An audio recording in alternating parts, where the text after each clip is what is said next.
Assalamualaikum anak milenial, kita berjumpa lagi di Khalid TV. Kali ini kita akan membahas sistem peredaran darah manusia. Jangan lupa like, subscribe, dan komen ya. Yuk kita saksikan. Sistem peredaran darah manusia berfungsi untuk mengangkut darah, oksigen, dan nutrisi ke seluruh tubuh. Bagian utamanya ada 3, yaitu jantung, pembuluh darah, dan darah.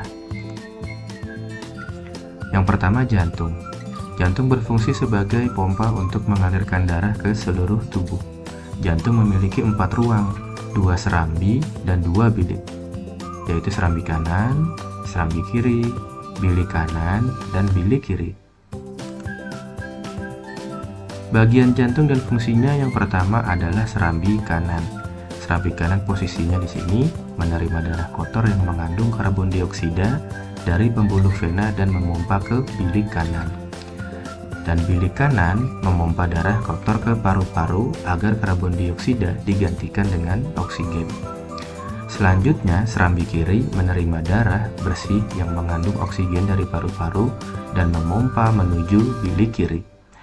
Dan bilik kiri sendiri fungsinya memompa darah bersih yang mengandung oksigen ke seluruh tubuh. Selanjutnya adalah darah. Darah mempunyai 4 komponen utama. Yang pertama adalah sel darah merah atau eritrosit. Fungsinya membawa oksigen, nutrisi, dan partikel sisa. Sel darah putih leukosit fungsinya melawan penyakit dan melindungi tubuh dari infeksi. Selanjutnya keping darah atau trombosit berkumpul di lokasi cedera dan membantu proses pembekuan darah. Yang keempat, plasma darah, cairan kuning pucat tempat komponen lain mengapung di dalamnya. Jadi 3 komponen lainnya berada di dalam plasma darah. Selanjutnya pembuluh darah. Ini adalah tabung atau saluran yang membawa darah ke seluruh tubuh. Jadi gambar ini menunjukkan sistem pembuluh darah yang ada di dalam tubuh manusia. Ada 3 jenis pembuluh darah, yaitu arteri, kapiler, dan vena. Yang pertama, arteri, memiliki dinding paling tebal di antara ketiganya, memungkinkannya untuk menahan tekanan tinggi yang dihasilkan oleh jantung. Fungsinya adalah membawa darah kaya oksigen dari jantung ke seluruh tubuh. Yang kedua, kapiler, memiliki dinding paling tipis yang membantu pertukaran zat di antara darah dan jaringan. Kapiler juga menjembatani pembuluh-pembuluh kecil yang ada di arteri dan vena. Yang ketiga, vena, tidak terlalu berotot dan elastis dibandingkan dengan arteri. Memiliki katup khusus yang membantu darah mengalir satu arah, membawa darah yang kaya karbon dioksida kembali ke jantung dari seluruh tubuh. Selanjutnya, peredaran darah manusia. Ini biasanya yang sering keluar di soal ujian. Yang pertama, peredaran darah besar. Dari bilik kiri yang berwarna merah ini, jantung bagian bilik kiri panah warna kuning, darah dipompa mengalir melalui aorta. Panah kuning yang ini digambar warnanya merah. Bergerak ke seluruh tubuh, aorta, arteri, kapiler seluruh tubuh, kemudian balik lagi ke vena yang warna biru, panahnya tetap sama kuning. Kemudian masuk lewat jantung serambi kanan. Ini adalah peredaran darah besar. Kemudian yang selanjutnya peredaran darah kecil. Dari bilik kanan, jantung yang berwarna biru, panah hitam, dia mengalir ke atas. Arteri paru-paru, kemudian masuk ke paru-paru di gambar yang atas, kemudian ke vena, kemudian balik lagi dari paru-paru setelah bertukar dengan oksigen masuk lewat serambi kiri, panah hitam yang ada di sebelah atas.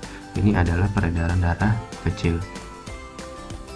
Selanjutnya gangguan peredaran darah pada manusia.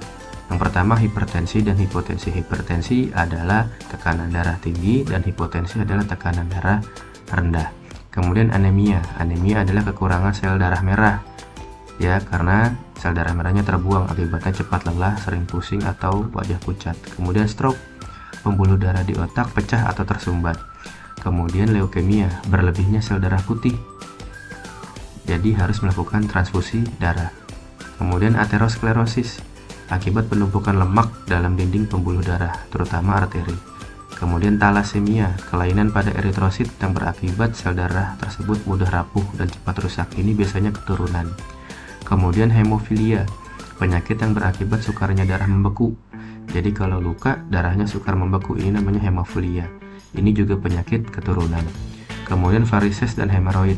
Varises adalah pelebaran pada pembuluh balik pada bagian bawah tubuh, biasanya di betis kaki ya. Kemudian hemoroid atau wasir merupakan varises yang terjadi pada anus. Yang terakhir adalah merawat peredaran darah manusia. Ada 3 cara. Yang pertama, beristirahat secara teratur, berolahraga secara teratur untuk melancarkan peredaran darah, dan yang ketiga, membiasakan mengonsumsi makanan sehat, bergizi, seimbang, dan rendah lemak. Oke, itulah pembahasan kita di sistem peredaran darah. Mudah-mudahan bermanfaat. Sampai jumpa di pertemuan selanjutnya di Khalid TV. Wassalamualaikum warahmatullahi wabarakatuh.